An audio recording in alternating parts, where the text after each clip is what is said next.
Well, today I've got a old family friend, Jeanette Fetter, who is the face of Bradley County Health. She's been in the health business as long as I can remember. She's now at Bradley Medical Center, and this is going to be a great discussion and a great catch-up.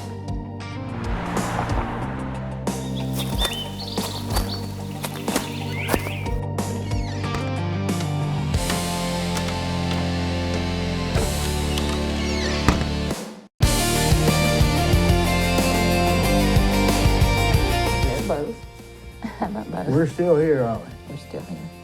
Well, I came in this morning and I was going to check something on my computer, and I had a computer glitch at 9:15. Oh, wow. And it's not over. You ever had that? I've had that. Golly, it's Yeah. just... It almost gets to be a... Remember on Seinfeld when he couldn't get the zipper up on his coat? Yeah. That's the way it is. I've just been stuck on that all day Yeah. long. I'm sorry. Is it hot in here? No, I'm good. How are you, Gwen? I think that's what I was forgetting. So, well, you've been in the medical field forever. How many years would you say? 41 and a half years. 41 and a half years. Yes, sir. You started out home health? I started on the orthopedic floor at Bradley Memorial Hospital in 1984. Beverly Dunn was my first boss. Mm-hmm. She's an amazing lady. Just love her to this day. But it was third shift, and that was just not right with my system. How old were you then? 21. Youngest nurse at the hospital at that time. They used to call me the baby nurse because I was so young.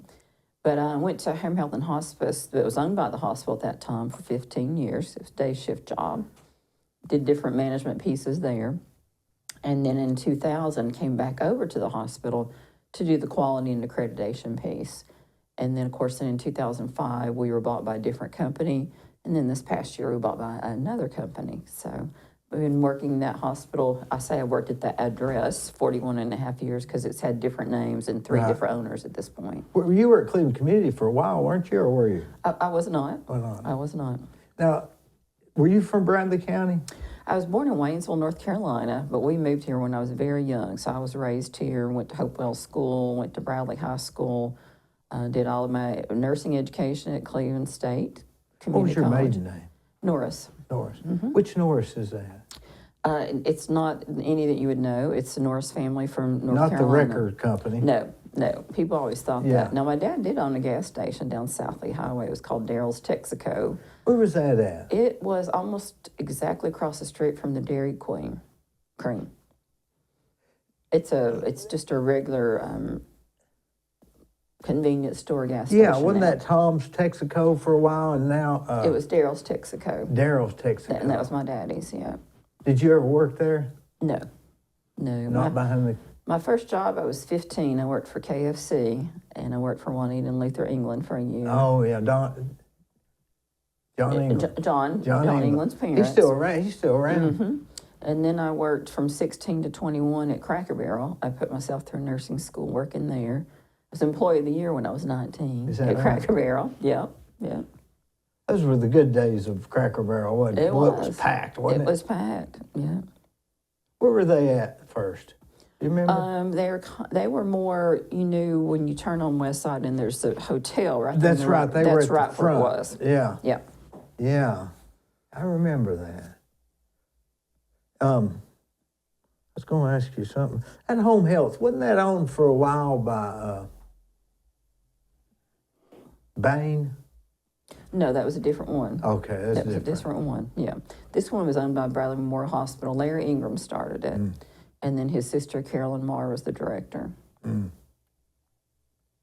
Well, the health business is different than the construction business, or different than politics, or it's almost a combination of government and business, isn't it? Yeah, it It's is. not just, one or the other. A lot Right. of businesses are one or the other. It's sort of both, because you're dealing with,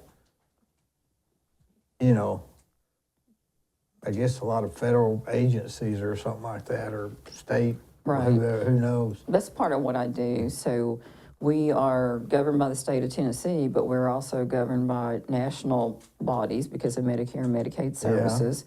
And then we're accredited, which you have to do to be able to bill Medicare and Medicaid services and private insurances. So you've really got 3 sets of regulations that you have to follow.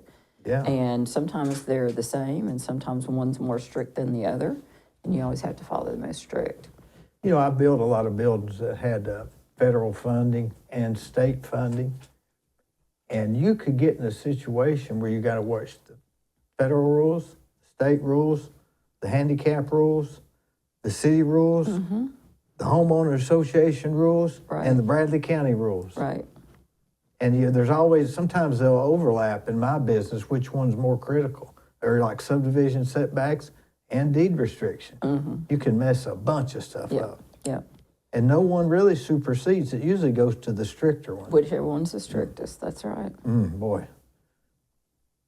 You remember when the hospital was, let's see, you went to work there at 21. What was it? Nice. Was Ralph Blair there then? He was. Was he? Ralph was there. He goes to my church. Okay. I and sat next to him. He's a great guy. Boy, he is. Isn't Bill Torrance was the president of the hospital then. Madison Torrance's grandpa. he? Yeah.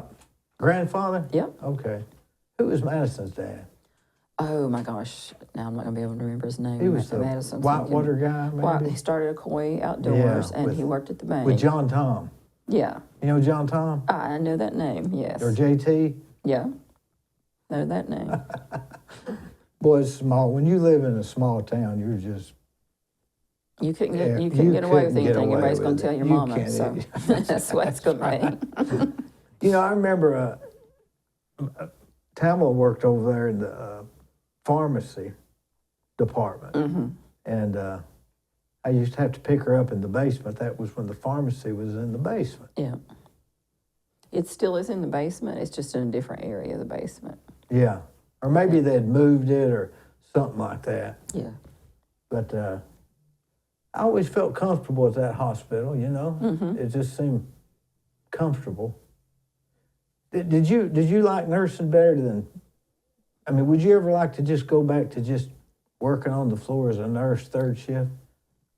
Does it have its advantages over what you do now? There's good and bad in both. I think the bad that's currently is there's so much workplace violence against our nursing staff. There's not the degree of respect that healthcare workers had a decade even ago. All right, so explain that. You mean from patients? From even? patients. Boy. They're being injured, they're being punched, they're being slapped. For what and- reason? For no reason. Just mad? Right, and we're not talking a little old lady that has dementia. We're talking people that are cognizant and know what they're doing. And so we encourage our associates to file charges against those people when What they would be- injure them. What would be the reason why that's prevalent now? I don't know. Just It's a general change in- respect? It's nationwide. It's a change in society. In fact, there are new regulations on how we have to deal with workplace violence. We have to have a committee. We have to have a person that oversees it. We have to have psychological availability for our folks that get hurt, so they can deal with the issues. It's been a long time ago, but the worst one we had was a female security guard was basically thrown in the floor face first by a person in the ER, and they fractured her skull. So I mean, it can be pretty. You think it's some of this meth and stuff that makes people more anxious? There is some of that. That's what I've noticed a lot. And then I don't think we have all the self-restraint that we used to have. Now, how long ago do you think that started changing? Probably saw it start to change in the past 10 years. It worsened during and after COVID. So 06, 08, Yeah. no big difference? No, not then, but around COVID, it just got worse and worse. I don't know why that is. I don't know. And that's about the time we started seeing more homeless people, I believe. I agree. Somewhere around that time. Right. I think you can almost sort of go back through decades and sort of see kind of what was trending or something. Like in the 80s, it was all about trying to make money. It was, I mean, if you didn't make money, you just go home. All right. You know, button-down shirts and that sort of attire. And then in the 90s, it was how much can you spend? True. And how, if you ceramic tile in your house was straighter than the other guy's ceramic tile. They said that was the decade of the excess, when people went excessive on stuff. Yeah. And then 2000 to 2006, it was just more of that. Right. And then 08 hit and everything stopped and everybody got real humble, I noticed. And then about after COVID, it's like you said. Yeah. I don't know what'll be next, do you? No, and I don't even want to imagine what will be next, Dee. In some ways, it's like hippies that are violent. In some ways, you ever thought about yeah, that? I have. Because hippies weren't violent. No. But this is, I don't know what the answer is. And I guess it goes along with, policemen in schools. Right. And we never had We didn't have that. We didn't have that. You had the principal and the gym coach carried a paddle. That's right. That's right. And if you got a paddling at home, at school, you're getting one when you got home. Yeah, but it was just different. I wonder, you ever think, how is it going to change things? Sometimes. I mean, if we or is it going to swing back the other way? They say alcohol is way down now. You're right. People are sort of over that, aren't they? Yeah, they are. I've been watching that sitcom Bob Newhart or Bob Hartley, the reruns. And Yeah. they were all about just every time they come in, they had to have a drink or a cocktail, or that was the thing in the 70s, wasn't it? But now it's sort of alcohol is poison sort of. Right. Right. I don't know how things change, but they do, and they seem to be on a 10-year scale. I would agree with that. Does the hospital, I guess it's a lot more walking than it used to be, isn't it? Because it's more rooms. It's big. It's big. Yeah. It was just, the 3 floors? And the basement? When I started there were 3 floors, and then it had the ability to add up to 4 more floors on top. So we added 2 more floors, but now with the building code, you couldn't add those additional to make 7. And then we own some office buildings and some provider clinics. And then we have the campus at Westside, which is being revamped right now as well. It's a really nice campus, all one level, easy to get in and out of. And so we've got a lot of square footage.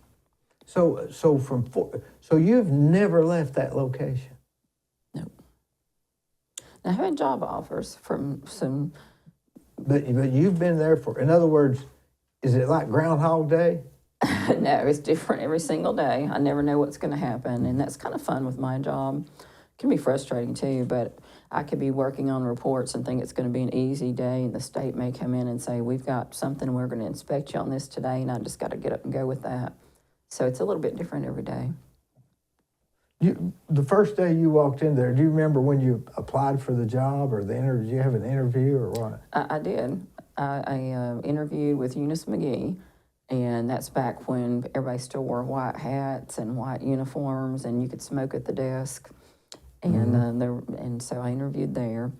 I was interested in a job at Moccasin Bend, believe it or not. I loved psychology, so they offered me $5 an hour. And Bradley offered me $8 an hour, so that's how that decision was made. I'm like, well, I don't have to drive. It's $3 more an hour. I'm just going to stay here. And that's a harder drive. Yeah. Why psychology, Rick? I don't know. Some things just speak to you. You know what I mean? Why construction? Some things just speak to you. So. Do you more interested in the why things happen or the thought process behind it?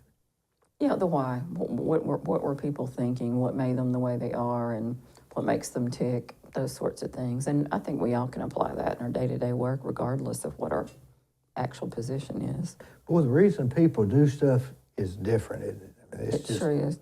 The motivators are very different. It's just different. And the employees, the associates are very different now based on the age groups and what they want and how much they want to work, how much they want to make. They want a work-life balance. For me, it was like work as much as you can, make as much as you can, save as much as you can. I was on the tail end of the boomers. I think I was like the last year of the boomer generation. That would have been 65, right?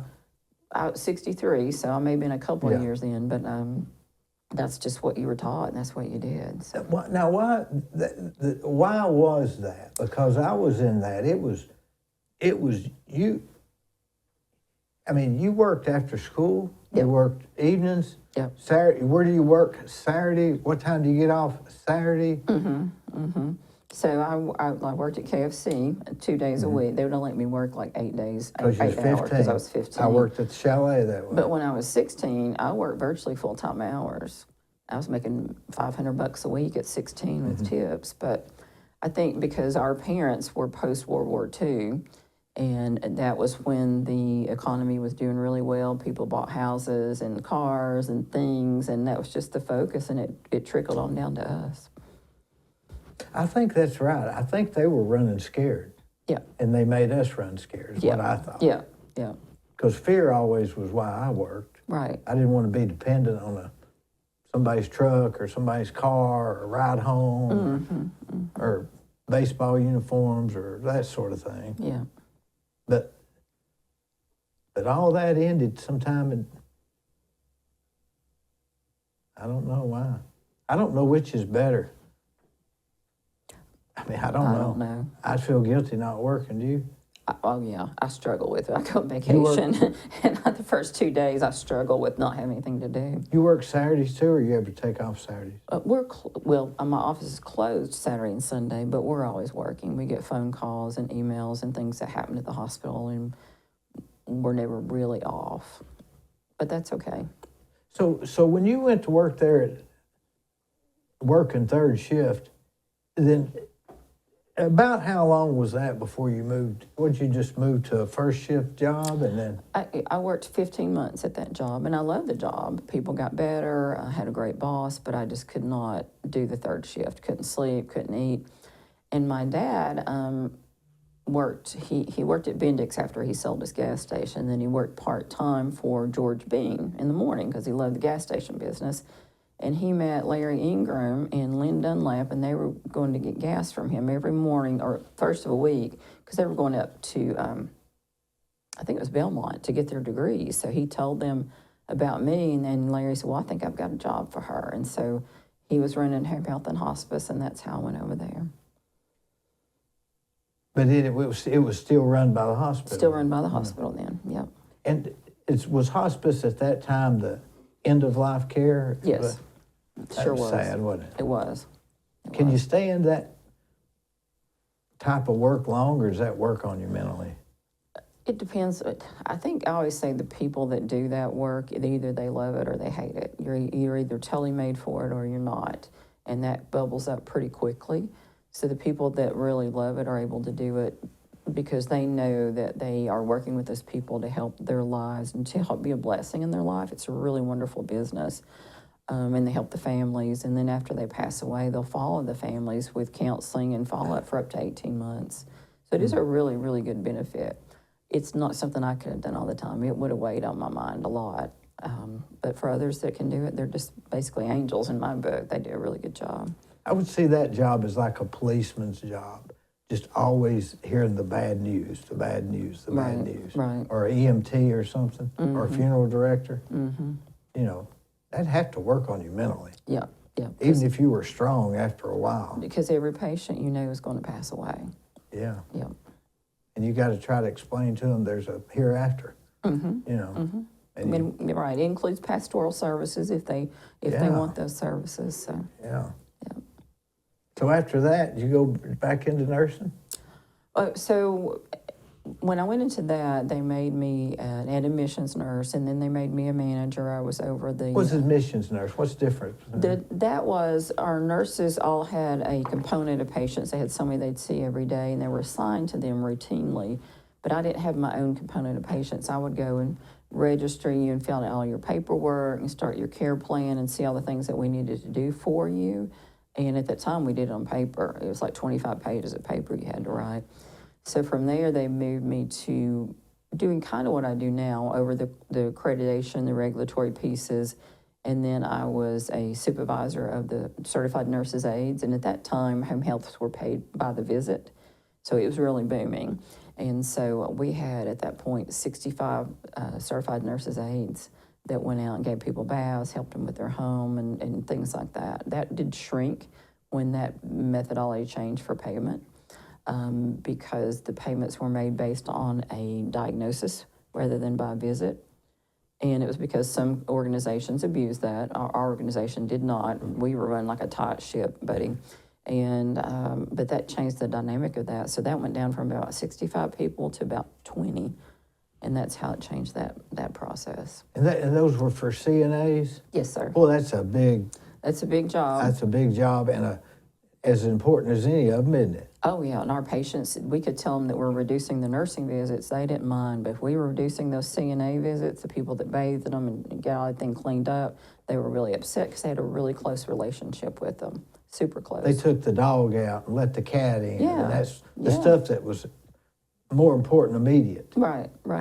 Do you have to have a license to do that? We did you have to have a certificate. Not all organizations require that, but ours did. Not all nursing homes require that. It depends on who owns them, but we always required it. If I was a young person wanting to do something on my own, I believe I'd do that and just charge a lot. Well, you could. Because you could, and you could be flexible. And there's a lot of folks that want people just to come to their home and sit with their parents, so they don't have to go into assisted living or nursing homes. They want to stay in their own familiar home with the things they know and their routine. And so there is a good opportunity for that. Yeah. Well, you got your CNA, and then you got your nurse, and then practical nurse. You have. What's that order? So we have the CNA, Certified Nurse Assistants. They call them patient care techs now, so that's more a new nomenclature of that category. Then you have licensed practical nurses, and they can do a little bit, they can do more than the techs. And then you have your registered nurses. Hospitals use licensed practical nurses, but not as much as they do registered nurses, because they can't do as many things as the registered nurse can. So a few restrictions. But they're wonderful nurses, do a great job. It's just the states have different regulations on what they can and can't do. And then what's another thing after registered nurse? Well, after that, I mean, those are your main bedside caregivers. We also have physical therapists, speech therapists, occupational therapists. And then above that, you have your nurse practitioners, physician assistants that work under the medical doctors or doctors of osteopathy. And they're the ones that give all the orders of all the things that you do, the medicines and the treatments and the fluids, even what you eat, whether you can get up out of the bed or not. And so those are really the highest levels of the care team. There's no really highs or low. You have to have the whole team. The team can't function without all of the different levels. What about, you said doctor of osteopathy? Doctor of osteopathy. Doctor osteopathy. That's become about equal to MD, hasn't it? Or am I wrong? It largely is equal to the same thing. It's just a different degree, and there's more of a focus on the skeletal and muscular system. I'm saying that incorrectly because I'm trying to go too fast. I need to slow down. But basically, they function the same. Is there a big difference in the... No. Eric Spencer's son, Dax, is a... Oh, Dax, yeah. He's a doctor of osteopathy. Started out as a nurse in the ER. Well, I know a guy that's trying to get into medical school, and it's so hard now that... It is hard. And not any around here. And if you can get in, maybe it's a year and a half from now, but you can go to the doctor of osteopathy and get in quicker. It is a little quicker, yeah. But there's no difference in the, I'd rather see an MD than an osteo, nothing like that. No. Difference in pay, really? Probably not anymore. It used to be when I was younger in the business, but not now. That's what I'm saying. When I was younger, it was a kind of a chiropractor that could give you medicine. Right. But that's totally changed, hasn't it? Mm-hmm. It has. We can't get that out of our head, though, some of our older people. Right. But we need to, right? Right. So, You know, a hospital is like you got a restaurant, it's like running apartments. You got maintenance. You got huge administration. You got to have CPAs, I guess. Yep. Probably got to have 10 lawyers, and almost security system, police thing, All the things. EMT. What does it not have? A pharmacy? Well, you got a We pharmacy. got a pharmacy. You got a gift shop. We got a You gift got a shop. lobby. Yep. Church or There's chaplain. there's chaplain. Chapel. Yep. You can't get your car fixed there. Actually, the guys can fix some of the cars. You know, that are our cars. Like we have trucks. So you'd have a car. What do they call that? Do they call that a carpool or auto? Well, we don't have we couldn't totally fix if you wrecked your car or But- whatever. but- But the guys in maintenance and engineering, they're amazing. There's nothing, to my mind, that they can't fix. But they can do minor work on cars. On a car that's in the use of the hospital, they might have to fix a tire They might. or change a tire. They've boosted me off when my Yep. battery went low. It's a city, isn't it? It's a city. Yep. Generation. You have generators. We have If generators. the power goes out. Yeah, and we have to keep water. We have to keep a certain amount of water for any kind of disasters. You mean like keep it stored? Keep it stored. Where's that stored at? It's in the basement areas, which are cavernous, and we even had a tunnel. There's a functioning tunnel between the hospital that goes out back to the power plant. So Why'd they get back in there in the middle of the night? wouldn't I've never been in it. you? Ooh, that'd be scary. Yeah, it would be. Where's the power plant? Is that over on that other street?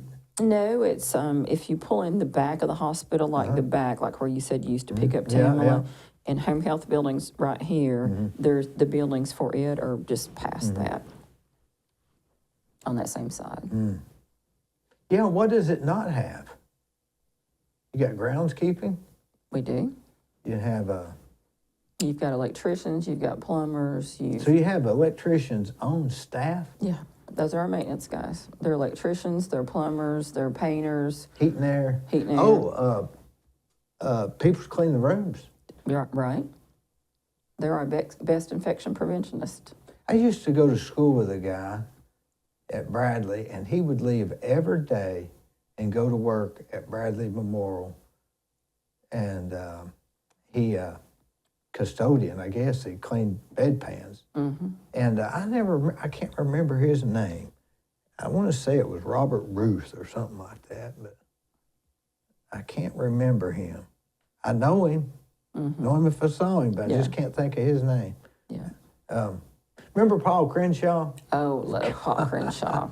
He's the best. He absolutely and He's hilarious. the best. Hilarious. I had him on the show. Oh, did you? Oh, yeah. Boy, Good they loved businessman, watching too. him. I never knew him when he didn't work at least 3 jobs, including 2 businesses that he owned. He still works at Stacy's up in Charleston. Does he? Yeah, for his nephew. He's a worker.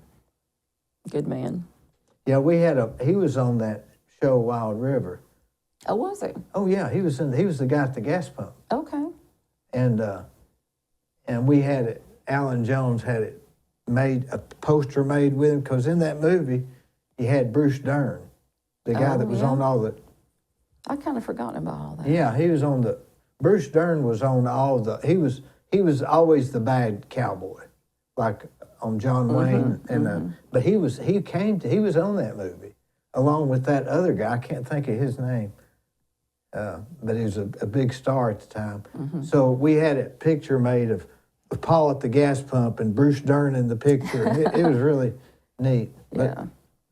But Paul's a good boy. He don't look old, does he? No. He's like 85 or 86 or something. Doesn't look like it at that. all. And gets around good. Eats good. Smart as a whip. He worked there he'd be there when I was picking Tamala up. Yep. It's like me and him, and every now and then Ralph Blair. Yeah. How long's Ralph been gone? Maybe 10 years or something? I think he left either right before or right after Community Health Systems bought us in 2005. I bet he wished he was still there, if I was guessing. Just guessing. I have no idea, but that would have been a good job, wouldn't it? Oh, yeah. The restaurant. You're over at the cafeteria. The last time I was in there, Michelle worked there from Cameron. Oh, yeah? Do you know her? I know, yeah, I do, yeah. I wonder if she's still there. No, I don't think so. I hadn't seen her in 8 years or something. Wow. Remember when they had the Friday fish? Oh, my gosh, yes. Everybody in town came. And then Everybody they started went. losing money, so they started weighing it because it was a buffet. So they started weighing it, how much you could get. Yeah, I used to take the fork off the tray, the plate, and all that stuff. That was funny. And That was fun. then people would come on Sunday afternoon because they'd have, I did that they'd for a have while. ham and Yeah. fried chicken. Yeah, and it was quick. Yep, yep, That was there for a while. That was a big thing. it was. Then it sort of switched to the sandwiches and Yeah, the pizza guy and all that stuff. Sort of lost its yeah. thing. We still have a nice salad bar, and they have usually a meat and three or something like that, and then they'll have pizza or sandwiches. So, soup, a little bit of everything for You folks. eat there a lot? Well, I cook every day, Dee. I'm Thomas spoiled rotten, and so I usually bring leftovers. So I usually don't eat in the cafeteria, but I do like it. I just usually don't. You know, some people just do that. They just rather pack their lunch and Yeah. it's I've just done it forever. Yeah. so. Anyway, I can't think of anything that the hospital does not have. I mean, you're running a small city. Yeah, I would agree with that. We sure are.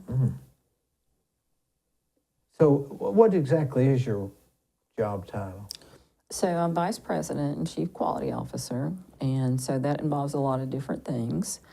We credential the physicians and the nurse practitioners and the physician assistants that come and provide the care at our hospital. Your mom helps with that. She does a great job, one of our favorite people in the world. And then we have infection prevention, which is a whole big program of, do you give the right kind of antibiotics? How many antibiotics do you give? What infection things are we seeing? Do we isolate the patients? You know, all those That's things. a whole nother thing. That's isn't a it? whole thing. And then we work with risk management. I used to have risk management. With this new company, they do it differently, so the attorneys have risk management, but you still work closely with them on legality, complaints, lawsuits, policy. Makes my head hurt. It's a lot. And then we have to have systems where we're consistently looking at all different types of treatments and outcomes and following the laws and accreditation pieces to deliver the care. So then you have state that will come in periodically, and they'll review because they've got a complaint from somebody that's filed a complaint, or it's just time for a review of a certain process. Then we're accredited by the Joint Commission, which is a not-for-profit organization, and they measure against about 1,400 standards. They come in every 3 years, so I have all of those pieces. You have help? I've got some great help. How many people you got that you can say, hey, go check on this? I have, within the credentialing office, we have 3 ladies, and one is your mom, and we have Tina Riddle, Megan Elder. They're fantastic. Matt Rice does our infection prevention, and then I work with Lisa Smith. It's Lisa Smith and I that do the quality and the things with the providers and checking on all of those outcomes. And soon, we're going to have a person who is going to be shadowing me starting the beginning of this year, which is this week, to start a succession plans for when I decide to retire here in the next couple of years. I guess you have to think about that ahead of time, don't you? You can't just give them a 2-week notice, can you? No, you can't. It's a I lot. guess you could, but it wouldn't be very nice. No, it would not be nice, and it's a lot to wrap your head around, and you don't just get it in a 30-day orientation. It takes years to learn some of it. And probably the first thing you tell them is, I don't know what you're going to be doing. Exactly. That'd be the first thing you Right. tell them. Right. Just if you run across something similar to this is how you might want to do it. Exactly. Exactly. Who had that job before you? Before me, the job was different with Community Health Systems. Now, with Bradley Memorial, the person only did quality, and I don't mean only like it's a small job, it's a big job, but only quality and accreditation. When Community Health Systems bought it, it became all these things that I just mentioned. And it stayed that way when Vitruvian bought us. But Brenda Winecoop, she's since passed away. She was doing the quality and accreditation for Bradley Memorial when she went to Blue Cross Blue Shield, and so I filled her role. Was that scary trying to take that over a little bit? I guess it wasn't that big of a job at that time, was it? No, I mean, it wasn't was smaller. scary. It was just a Just quality bigger control. job like I'd done for home health and Yeah. hospice. Now, in 2005, when we were purchased by Community Health Systems, it was a little scary because now I had all these things and there was nobody to train me how to do them. So I took policy manuals home and medical staff bylaws and rules and regs. You couldn't even watch YouTube things. They No, didn't have that. no. So I was reading every night on the weekends, teaching myself stuff, and it worked out great. I learned a tremendous amount during that time, those 19 years. They were hard years. That was probably about the time of the YouTube movement, Me Too movement, right? Was that? No. That wasn't. That came later. That came later. That Yeah. was another era. That was Wasn't it? another era. Yeah, yeah. Golly. Man. Yeah, that was 2005, so that was a little bit pre-Me Too Yeah. movement. Yeah, I guess that came probably in the 08, I guess. Something about when the bad economy hit about Yeah, the same time. right.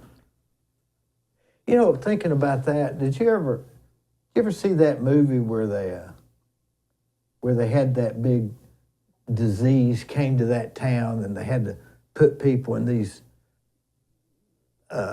isolation things and people would die? I forget, that was a scary movie. Yeah, it was basically, I think, based on Ebola. Yeah. But it was very scary. I mean, people were being torn from their families and Right. leaving them here to die. And what, not to get morbid, but I guess, COVID, if you got the right thing out there, COVID would look like a picnic if you got the wrong thing. Right. I mean, it happens, right? Right. And COVID, when it first came out, was devastating, especially to our elderly population. And it was horrible. We basically had 2.5 years where you like, let's say your mom had it, you wouldn't be able to come and visit her at all. Oh, I remember. So we were taking cell phones and iPads and helping people FaceTime their folks, and then had to look at them through the windows. yeah. People with nursing homes had to go. I remember Gene Officer was in there, and I took him. I'd take 2 donuts from Dunkin' Donuts. I had to leave them at the reception desk, Aw. and they'd have to send somebody up to go get them and all that stuff. And then you had to telegarb. You get basically like a spacesuit to get in there and take those 2 donuts. and that was probably nothing compared to what they'd seen back years ago. Probably not.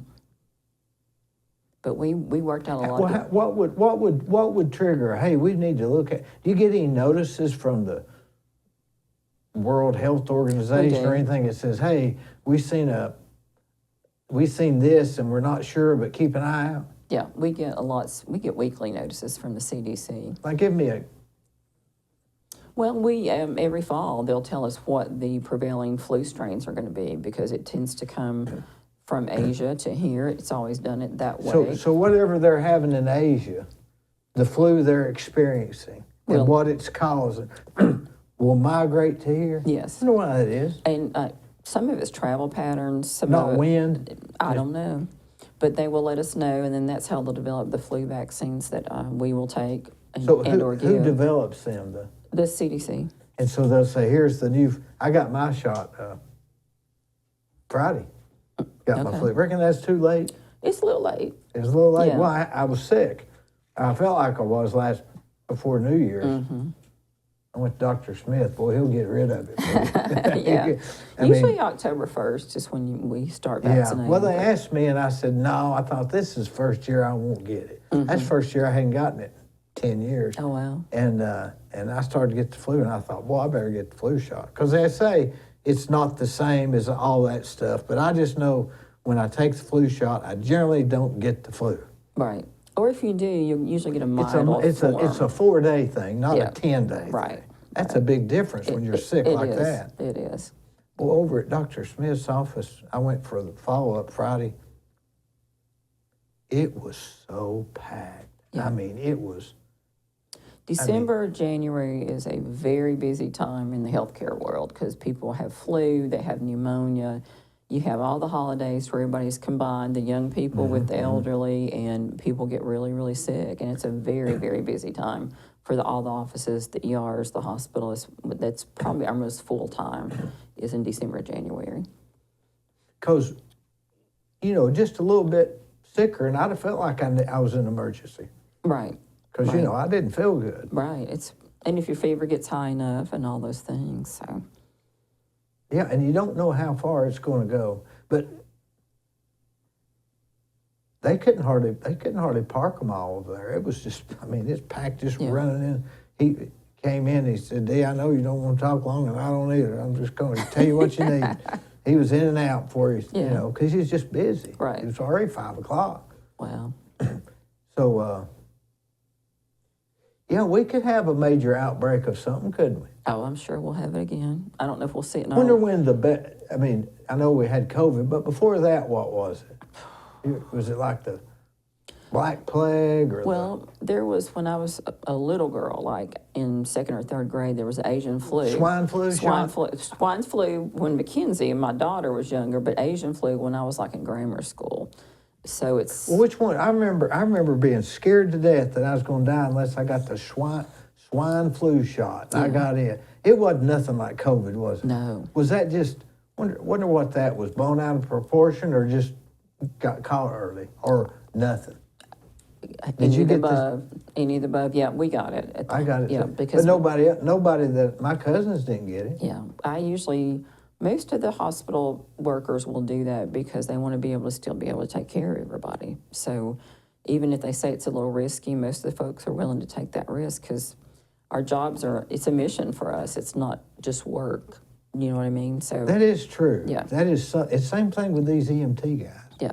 They have a passion for it. They just don't do it as a job. No. It's a different thing. It is different. Guys that work for me are just hooked on this type of work.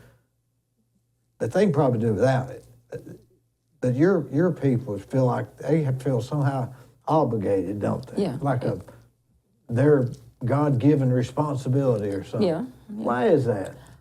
I just think some people are just wired that way. They're just wired that way. Yeah.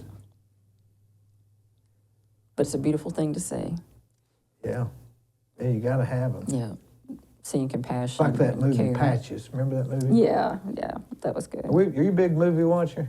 I've named 3, and you've already seen all 3. Yeah, we watch movies. We don't go to the movies that much anymore, but Tom and I usually have dinner, and then we'll watch a movie every night. That's what we like to do. He likes all the World War II stuff and those things, those. and I don't mind those. You seen The Big Lebowski? Oh my gosh, Oh, yes. I love that show. Yeah. It's got a cult following, doesn't it? Yeah. You got to watch it twice to understand Yeah. what they're talking about, don't you? So I went to high school with Mark Guy. I don't know if you know Mark Guy. Oh, I bet you do. No, I But know him. Heavy guy. Our recent high school reunion. He was good friends with John Paul Douglas. Yeah, he dressed up like the Big Lebowski and came to our high school reunion dressed like that. You know that phrase they use in that show, "Let's go bowling." Mm-hmm. That's so meaningful if you watch that show. He means let's get back to normal. Yeah, yeah. This is our safe place. Mm-hmm. It's got a cult following there. Yeah, that show. It does. They've even got the dude quotes. The dude. Mm-hmm. Yeah. Yeah, I might watch that show again tonight. I like that show. But they don't make movies like they used to. We were just talking about that. Everything's like action figures and animation. And I don't want to see anybody tied to a chair. No. I don't want to see that. No. That's stupid. I don't want to watch any animation. I don't want any animation. I like shows with that feel good or motivational or something like that. Yeah, same. And they're hard to find anymore. I know it's some nights we next to never find anything we can agree on to watch. Even with all the streaming. That's why I've been going back to these old sitcoms. They're about the closest thing you can get. Mm-hmm. To what I think is reality. Yeah, we started watching Ted Lasso. My friend, it's funny. My friends told us about it, and it's been out for a while. And we tried it. We're like, I don't know, we can't get into this. But then now we're already in the 2nd season. It's pretty good. It's funny. When I watch movies, I'm able to get in another zone, and it really helps me. I mean, it's not replaceable, is it? No. As far as It's a good decompression time. every night from 9:30 to 10:30, I watch 2 episodes of a sitcom. I'm on Bob Newhart now, and I'm not even really paying attention. It's just on. It gives me a chance to I've got to be in the chair at that time, and you know, but yeah, movies are not the same as they used to be. They're just not the same. And when you get those older movies, they're not really formatted for the TV. Right. It's a little cloudy. So, and I got stuck on The Sopranos for a long time. Yeah. I was stuck on that. And, it's hard to go back at some of these older shows because they don't have the cell phones and the stuff, and it's not relatable. But those old sitcoms will be relatable. You ever watch The Munsters? Oh, yeah, we loved it. That was so fun. That's so parallel. They didn't know they were monsters. They thought they were the Munsters. Yeah, yeah. So they didn't know they were odd. That's maybe the way we all are. We don't know we're odd. Well, they say there's who we think we are, who other people think we are, and then who we really are. So I think that's an interesting concept. Well, I used to go to Raymond Woods. You ever go to him, the hair cutter? Raymond, he's right across from the hospital. It's Ocoee Coffee now. Oh, okay. That was Raymond's, and he was a psychologist and a hair cutter. Oh, wow. So I'd go to him to get my psychiatric treatment and get a haircut. But Raymond was one of the smartest people I'd ever knew. And Dr. Vance, they were like best friends. Oh, okay. Yeah. He got his haircut there too. And that the other doctor that did the colon stuff, what was his name? Smith, Mark Smith. Was it Mark Smith? He did He still does it, but he does it in North Carolina. I can't think of his name he right only now. did it for the. What was funny is I went in there for something. I think it's BC powders, which didn't stop me. But I was in there for 5 days, and that Dr. 10 was the guy that... He's really good. He was really Yeah, good. really good doctor. But the guy that I guess really did it was the Mark Smith. I think I was one of his last patients. And when it got done, he said, "It looks like nothing ever happened." Oh, well, that's good. I prayed. I said, "God, let him tell me something that looked like nothing ever happened." He said, looks like nothing ever happened." That's great. So anyway, I left the hospital. It was on a Saturday. I go to the office. I get my stuff. I go to see Raymond because I'm going to get my hair cut. And I'm walking down the sidewalk, and out walks Mark Smith. We'd had the same haircutter. He said, "Well, I see you're doing better." And I said, "Yeah, thanks." Yeah, that's good. I'd lost like 10 pounds. Oh, wow. But anyway, what was I talking about? What was Raymond said? Raymond would say that you're only you to me. To somebody else, you're somebody else. Right. So you're only, you know. But that's all in the psychology stuff that you were into, right? Yeah, yeah. Who did you read most psychology-wise? Oh, well, I didn't read any particular, like, psychiatrists or theories I or mean, anything what like about philosophers? that. Would be my husband. I'm not into the philosophy stuff. He looks like he is. He is. He is. Well, what do you think is the future of the Bradley Medical Center? Do you ever call it Bradley Memorial by accident? Sometimes. I mean, still after all these Yeah, years. sometimes. When did it become Bradley Memorial? When did it change from what, Speck Hospital? Was it Speck Hospital? Well, Speck was a different hospital downtown. And so Bradley Memorial was built in 1952. And it was built to memorialize World War II veterans that had passed away from our county. So it was county-based to start with. Bradley Memorial. So start 1952, and then it was Bradley Memorial until 2005 when Community Health Systems bought it. And then Community Health Systems was a for-profit company, still is, and they changed their name a couple of times. They called us Sky Ridge, they called us Tenova, but it was all the same company.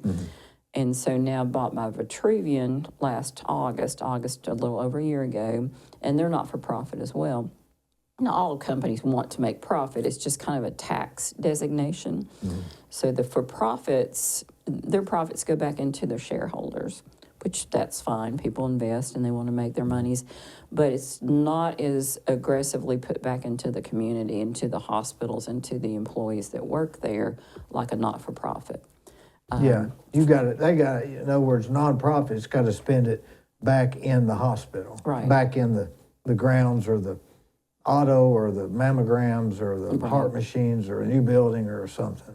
And so with community health systems, They're not giving it away. no, and so they started out pretty robustly with us, but as time went on, didn't really invest that much into us. They were investing more into the Knoxville hospitals. So our building was aging. You could tell by the outside of it, there wasn't landscaping. It got a little tired, didn't It got a little tired, and we got a little tired, and even our beds, we couldn't even get parts to fix them anymore. They were so old, but we weren't allowed to buy new ones. And Like so MASH or something. yeah, and when you're in the hospital, that bed means a lot because you're going to be in it most of the time. So one of the first things that Vitruvian did was they spent $2.5 million just on beds and stretchers.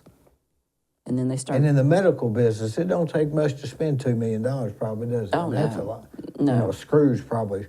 You don't go down here to Ace to get a bed. No, one piece of imaging equipment can be $2 to $5 million, Yeah. and that's just one, and it may have a half-life of 5 years. So we were struggling.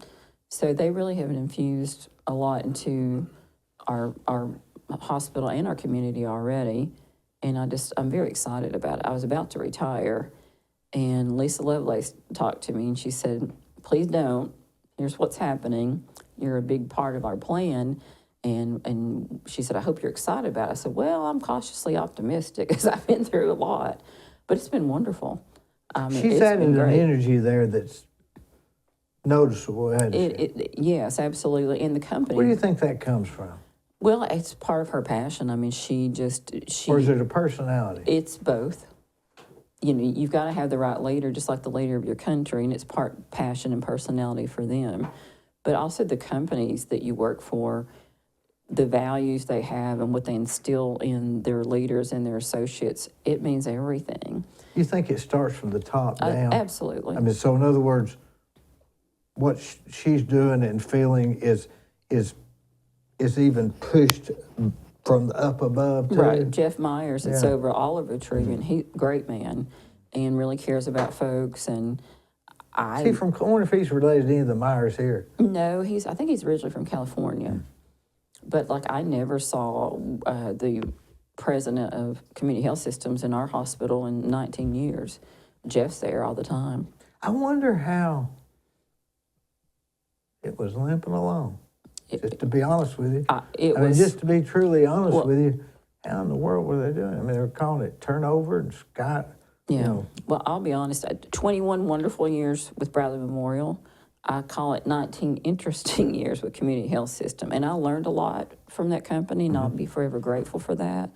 But it was rough. And it could have been the environment. Environments change in the healthcare and anything. It might not even been their fault. You know what I'm saying? Well, you're generous. It could have been just. Yeah, but the way I got through it, because it was and still is a mission to me. I told Tom, if I can just help one person every day in this community, whether it's a patient, employee, a provider, preferably more than that, I'm going to get through this. I'm stubborn enough that I'm going to stay there, and that's how I got through every day for 19 years. So it was rough. Did you feel like you're trying to get fish to move in an aquarium, but you couldn't put your hand in there? It wasn't really the associates. It was our when we were purchased recently, we had over 200 empty positions, most of them nurses, and we just simply weren't allowed to fill them by the company. So it was 200 empty. How do you absorb 200? That's nearly 15%, isn't it? Yeah, it's a lot. And we weren't allowed to hire What them. business could operate with 15% of their people gone? You just can't. With more people. And it slows, with more people. It slows everything down. Everybody's tired. Everybody's trying grumpy. to think of logistics more than healthcare. Right. And so that transfers to your patients, that they feel that tension in your people. And when you're able to They can feel it, can't they? They can feel it. And when you're able to move that to a change in how the people feel inside. That communicates to your patients. When you're able to hire those 200 nurses, that facilitates the flow of everything because everything's backed up. Do you think that was who'd you say that was before? Community health systems. So they were for profit or non-profit? For profit. So maybe they were just squeezing every ounce they could get out of it. That's the way it felt. Yeah. That's the way it felt. Not now. Have they hired all them back, or how do they? They've hired over 400 people. Well, when they were here, Probably more. But when she was here, she said they hired 18 new physicians. But you're saying that's nothing. They've hired 400. yeah, that'd be nurses, techs, all those things. The physicians, hospitals need to have a robust plan for recruitment based on your census and law, and there's only so many providers you can bring into an area. And you got to pay them when they get And you here. got to pay them when you get here, and you've got to look about like, are they going to retire? How old are they? What's the succession plan? Lord. So in 5 to 8 years, when we were community health systems, I think they only recruited like 5 physicians. Well, in 1 year, we've recruited 18. We are so far behind the 8 ball on that. So we're moving it. But we were way far behind because of how that company let us operate. Or I bet your or not HR let us, had us operate. I bet the HR department has been busy. It's been busy. That's been 16 months, year and a half? Yep. So in a year and a half, they've hired 400 people. Over 400. Lisa's Good probably going to kill me grief. because I probably don't have the number right. But yeah, lots of people. Say it's 15 months and it's 300 people. How many would that be? 300 people divided by 15, is that 50? What is that? 300 divided by 15? It's 20 That's or a 30 a lot. month. That's a Our lot. orientation process, there's 20 to 30 people in there every time, and we do it twice a month. So, lots of folks. Lots of folks that had quit during community health systems have come back, and they're happy. So, we're glad about that. Well, that's really something. There's something I was going to ask you. Have you seen a change in the doctors that want to work for the hospital versus they wanted private practice back years ago? It's a big change. Now, I wonder what that, I mean, I can see why. If I was a doctor, I just want to work for the hospital and go golf and let somebody else take care of the other stuff if you golfed. But they don't want that no more. I mean, they're back to wanting that. Yeah. But they don't even want to play golf, do they? They just want a work-life balance like the rest Go of us. hike or something. Go hike. Went hiking with Dr. Vance. He likes to hike. He does like But that. the payment models with the insurers healthcare is weird. Like if you go to buy tile for a house, you may have a couple of different prices, but they're not going to vary that much. But this insurance might pay me $1,000 for your stay, and this one might want to pay me $50 for your stay. And you have to balance all those products to ensure that you make enough money to stay in business, and it's hard to balance all of that. So you would have to have an office girl that worked the insurance. Right. You'd have to have somebody over here that's just working insurance to Exactly. see who will pay what. Exactly. And how do you know? They just walked in. Right. I didn't know they had that. Right. Now I got to call that company, and they're acting like, and they're on vacation this week. Right. What And do? You still got to treat them. Still Not gotta sure if treat you can get paid. Right. And And sometimes the person thinks, hey, I've got this card. I'm and good. Right, and a lot of times we don't. But you try to balance it with. I know a what does dentist pay. that's like that. He can't hardly.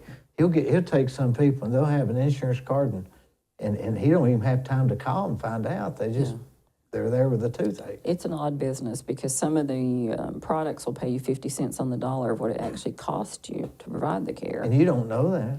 Well, You'd have to get the contract. You have to get the contract. Golly. You got to have somebody over all the Bizarre. contracts. That should be fixed. And they're medical doctors. They don't want to deal with all of that. They can't. Most there's I know. There's a lot of They don't have overhead. There's just all that. that thing. So most want to be owned by a hospital. Most of them I built a bunch of doctors' offices, bunches of them. And most I know have a real smart girl in the office that's taking care of everything. It makes all the difference. Like that Teresa at Dr. Bird's head and neck. I can't know her name. I can't. Teresa. Oh, I know who you're talking Why about. can't I think her name? I know her. Well, I think we need Prevagen, Dee. We're getting a little older. Need what? We need that Prevagen that they talk about. Yeah. What about you think there's going to be? You think the next 10 years is going to be really big in medical advancements, like in Neuralink and There's artificial intelligence products that are out there that can read like an MRI of your brain, just like that.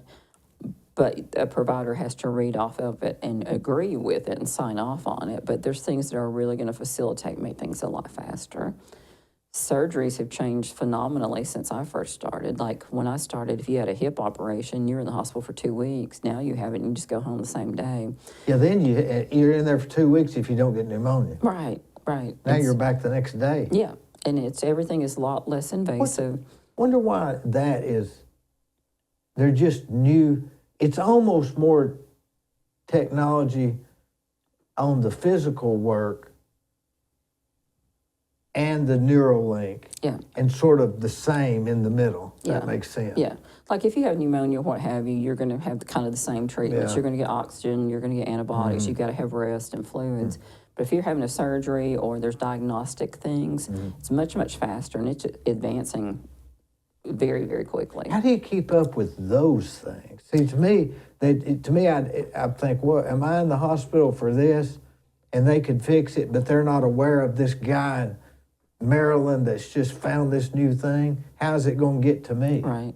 So, well, they all have to have continuing education that they take every year. A doctor in Tennessee has to have, I think, 24 hours, which is not a lot if you think about it, but it's 3 days full training. And so they get the nuances based on their specialties of the new things coming on. And then they all read journals. Oh, so so they're there and they got to go for 3 days of some kind of information on new technology. Right. It could be But that. you've got to rely on that doctor saying, hey, I heard about this in school. I'm going to give this a try, rather than him just saying, sorry, I can't help you. I got to go to lunch. Right. Which makes it very important to hire the right doctors and recruit Which the right almost doctors. goes against somebody that's going to school that long to be a doctor. They're not, they're there because they want to help. It doesn't go with somebody that's not going to tell you something, I guess. Right. And we measure their quality. And if there are things like, let's say the doctor said, well, I'm not going to try that with you and there's a bad outcome, that's going to be addressed. So, why didn't you try this new procedure and that you heard about? Right, and it's addressed by other providers in the same specialty that review the outcome of that case and they give advisement. Boy, that's a lot of stuff. It's a lot of stuff. Like that movie, the show House. Remember that? Yeah, I like that that show. Oh yeah, that was probably more realistic than you realized. Oh, yeah, I thought it Is was my realistic. guess. And ER, and Grey's Anatomy, it's a little soap opera-ish, but still the ER parts were very realistic to me. Yeah, ER is a whole nother thing, isn't it? Just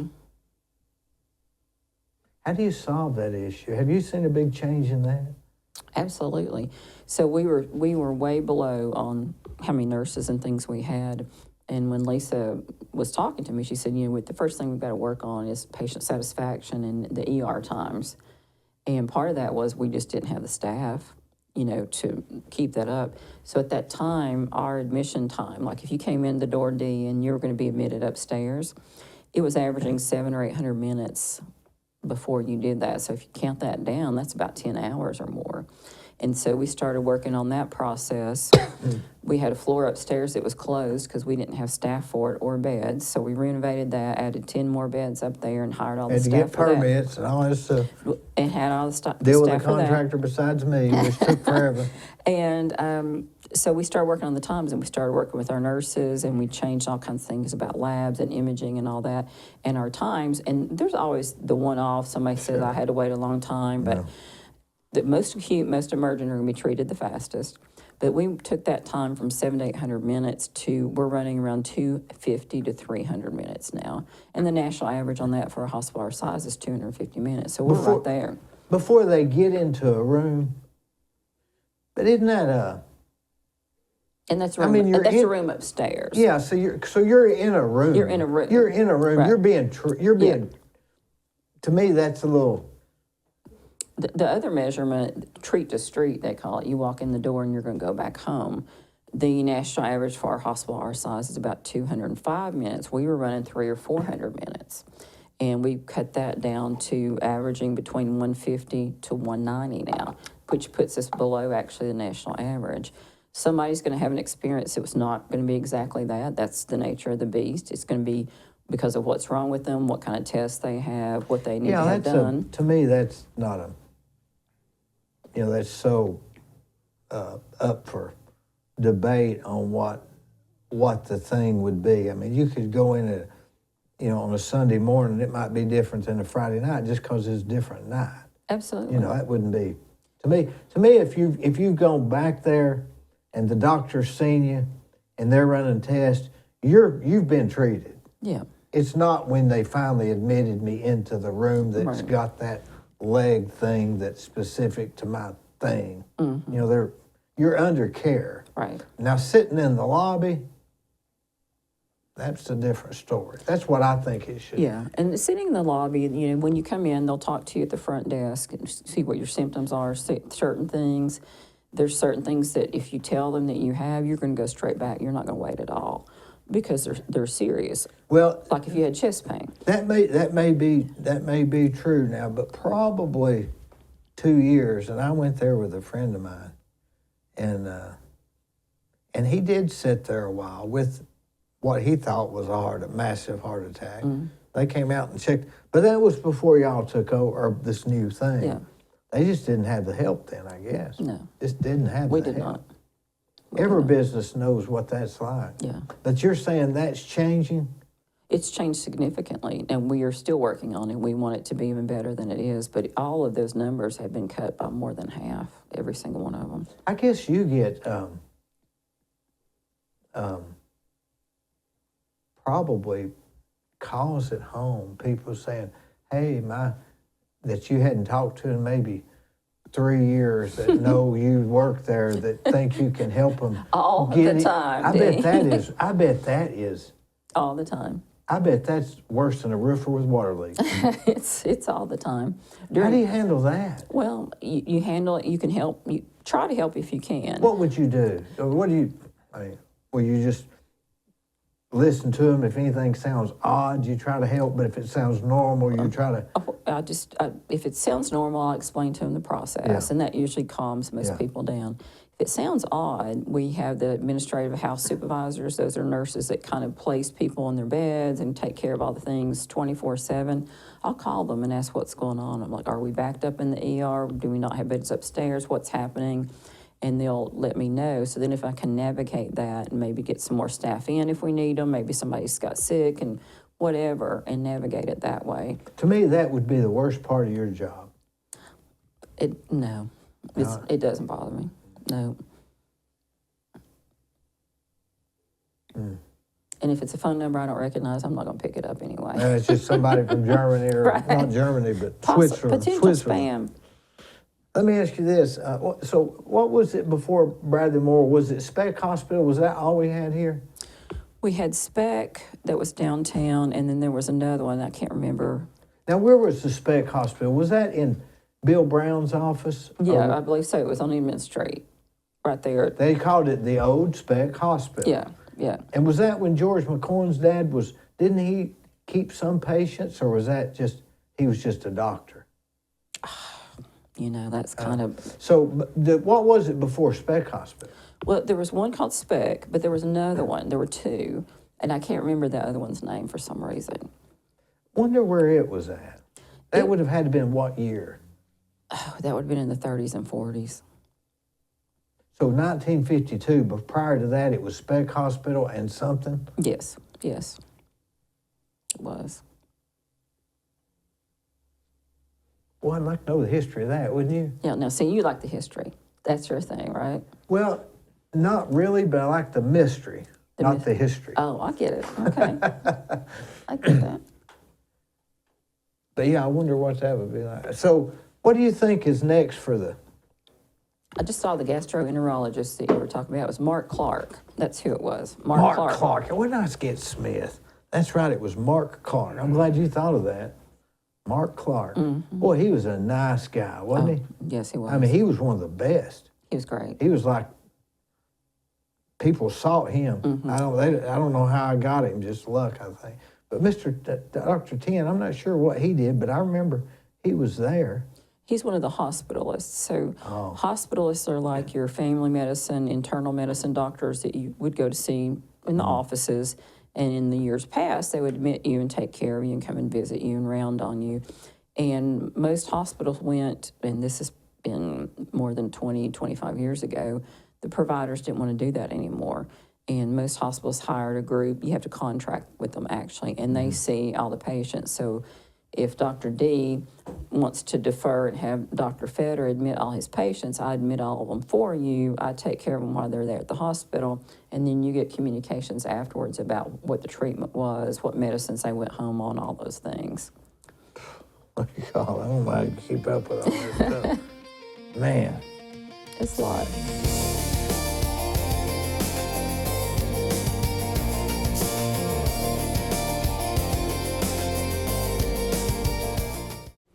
Whenever you read a story in the newspaper or see something on television about somebody getting arrested, you naturally assume they're guilty.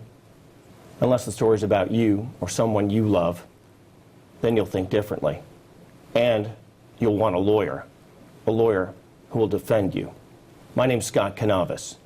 If you or someone you love has been charged with a crime, call me. I'll return your phone calls, I'll work on your case, and I will defend you.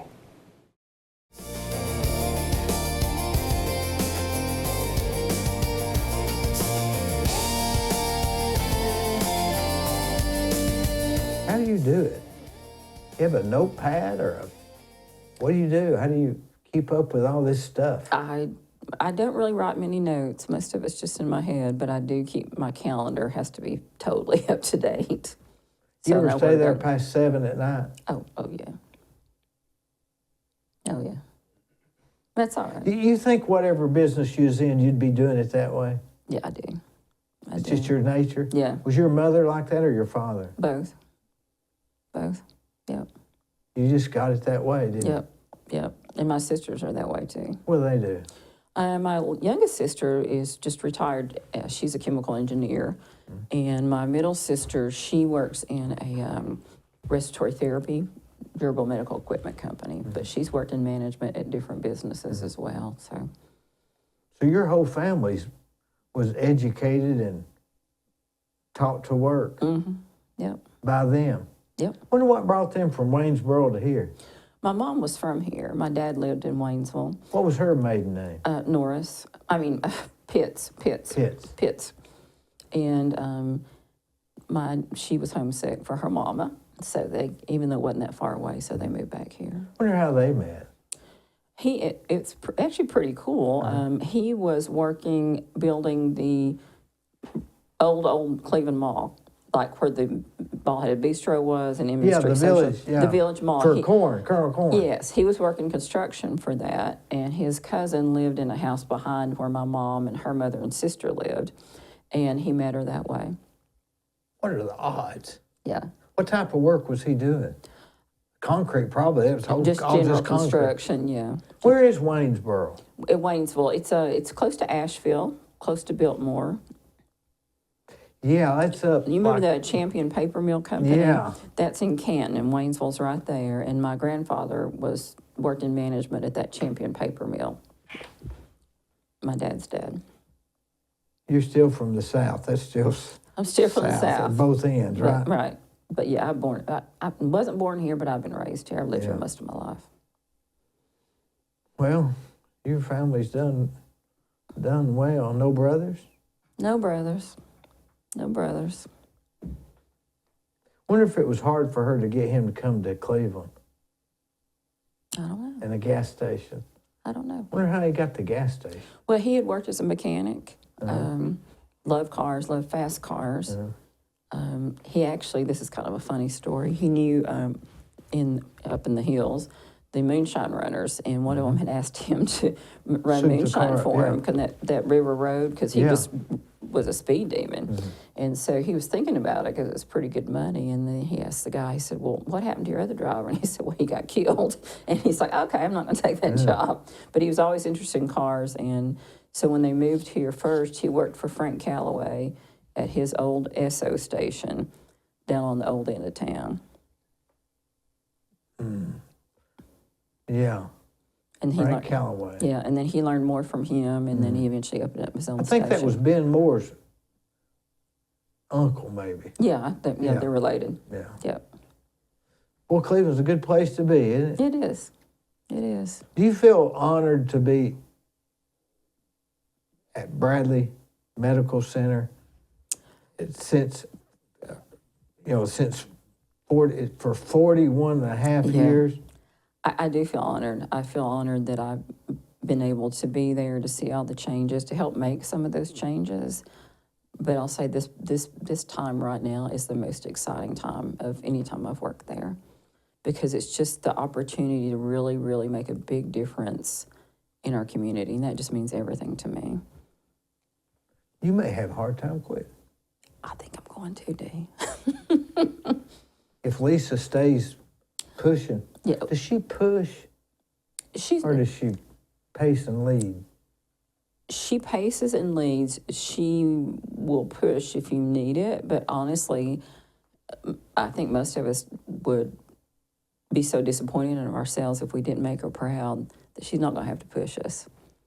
And she surrounds herself with people that are hard workers and want to do the right thing. So, Do you get a sense of it's us versus them, not us versus us, but it's us versus health or something like this is all one big thing to keep people from Bradley County healthy, and I think it weighs on I don't all- even know what I'm trying to Yeah. say. Well, I think for all of us, Almost tribal in a sense. yeah, I mean, it's our community. It's the people we go to church with, that we went to school with, that It's the people that may call you on Sunday night. on Sunday right? night, and it's important. And so I think tribal or community, or however we want to say it, it's very important. And the people there, I just respect them all so much because they're so driven to help ensure that happens, For no reason. just because they have the heart for it. Yeah. So Well, I've enjoyed talking to you. I enjoyed talking to you Anything too. else we need to cover? What are you eating for supper? Well, I'll just tell you, I've got a pork roast in the oven. Pork We're going to have roast. mashed potatoes and Boy, good gravy and some sauerkraut and some pinto beans. Boy, I love sauerkraut. Yeah. I like mashed potatoes with just a little too much salt. Oh, I well. love that. But I like to roast the kraut around the pork, and then it gets some of those juices in there. It gets really good. You know what I'm having? What are you having? Yogurt and oatmeal. Oh, my. I've just got that craving. Well- You ever get cravings like that? Oh, last night I wanted black licorice. I said, I've got to get me some black licorice. Sometimes I think your body tells you what you want. For Yeah. some reason, it's just wanting. Might have been that antibiotics I was on. Yeah. I think that's what it is. I want some blueberries with it, too. Oh, that sounds good. Yeah, it's good. Mm-hmm. And maybe some graham crackers. Sounds It's pretty kind of good. hard to beat a graham cracker. Right, right. That'll settle your stomach. Mm-hmm. Well, listen, I appreciate you coming. My pleasure. I really enjoyed Thanks for it. having me. Thanks for coming. You've Oh, been a good to great see you. guest.